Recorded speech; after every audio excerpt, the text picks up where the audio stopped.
அனைவருக்கும் வணக்கம்.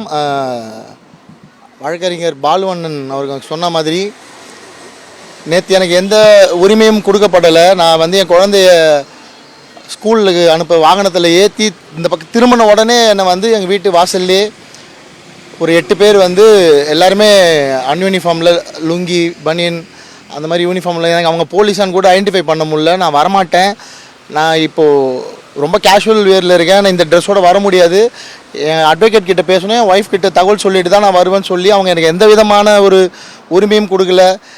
பக்கத்தில் ராயபுரம் காவல் நிலையத்துக்கு தான் கூப்பிட்டு போகிறேன்னு சொல்லி வலுக்கட்டாயமாக என்னை வாகனத்தில் தான் ஏற்றிட்டு போனாங்க.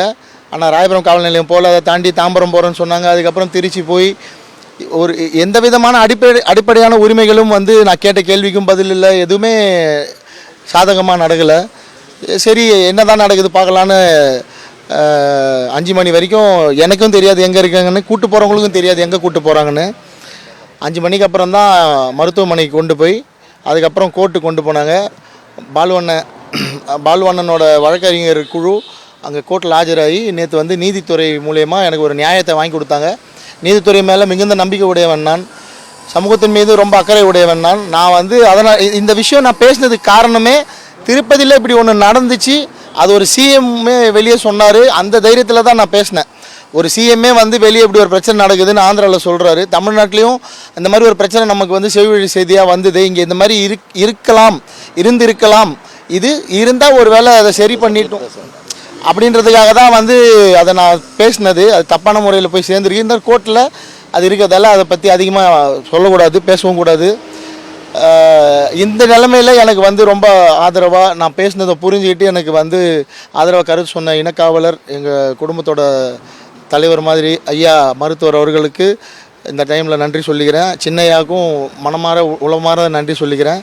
அப்புறம் பாரதிய ஜனதா கட்சியை சேர்ந்த எச்ராஜா சாருக்கும் வானதி மேடமுக்கும், அது கூட சமூக வலைதளங்களில் எனக்கு ஆதரவாக பேசின அத்தனை நண்பர்களுக்கும், பல கட்சியை சேர்ந்த பிரமுகர்களுக்கும், திரைத்துறையில் முக்கியமாக நேற்று எனக்கு சாதகமாக பேசின பேரரசு சார், அவங்க எல்லாருக்கும் இதை புரிஞ்சுக்கிட்டு பேசினதுக்கு இந்த டைமில் நான் நன்றி சொல்லிக்கிறேன். மேலும் திருச்சியில் என் கூட உறுதுணையாக இருந்த அத்தனை நண்பர்களுக்கும் வழக்கறிஞர்களுக்கும் நன்றி சொல்லிக்கிறேன். நிச்சயமாக இதை சட்ட ரீதியாக சந்தித்து நான் சொன்ன விஷயத்தில் இருக்க அந்த உண்மையான கருத்தை மக்களுக்கு கொண்டு போய் சேர்த்து அண்ணன் மூலயமா இதில் ஒரு நல்ல விஷயம் நடக்கும்னு நினைக்கிறேன்.